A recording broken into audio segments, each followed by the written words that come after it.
Meet Mom and baby Owen.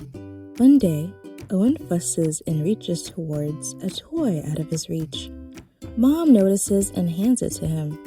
Owen's action got Mom's attention, but was Owen trying to communicate on purpose? Infants start communicating before they speak, but at first their behaviors don't have the intention of sending an actual message. A study by Elizabeth Bates and her colleagues in 1975 helped us identify 3 key phases describing how intentional communication develops in infants: the prelocutionary, illocutionary, and locutionary phase. Let's break these down. Jean Piaget was a famous Swiss psychologist who studied how children think and learn. He wanted to understand how kids' minds grow as they get older. His theory suggested that children move through a series of cognitive stages, and as they age, they gradually develop more complex ways of understanding and interacting with the world. There is the sensory motor stage, the pre-operational stage, the concrete operational stage, and the formal operational stage. But we're going to focus on the sensory motor stage. During the early sensory motor stage, roughly the first 2 years of life, infants are naturally egocentric. That doesn't mean they're selfish. It just means they experience the world purely from their own perspective. At first, they don't yet understand that other people have thoughts, feelings, or goals separated from their own. So, early on, when a baby cries or reaches for something, they're not thinking, Mom will help me if I do this. They're simply acting based on their needs.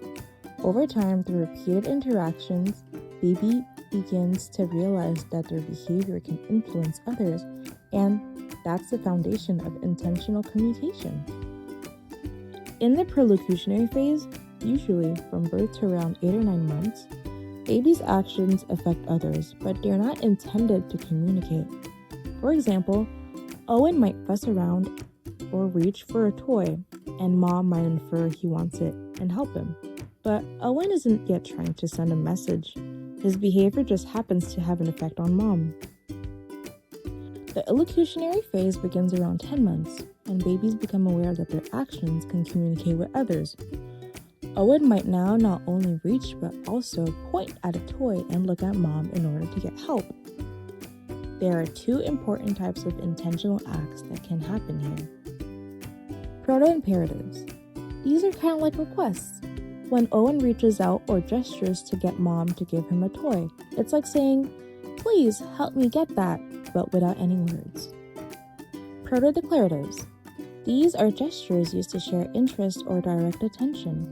For example, Owen might point at a squirrel outside to say, "Look at that." Researchers note that babies don't switch from intention to full intentionality overnight. Even young infants sometimes cry to get attention. This shows early signs of awareness of their effect on others. The locutionary phase happens when words enter the picture.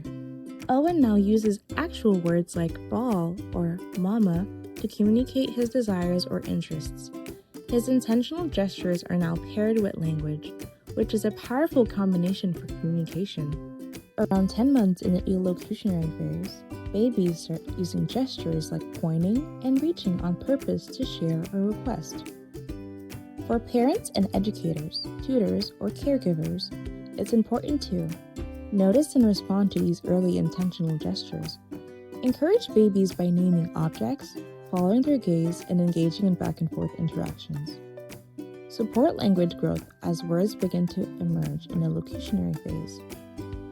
Remember, intentional communication is a gradual journey, from fussing and reaching to meaningful gestures to spoken words. Watching these stages help us better support our baby's amazing path towards language.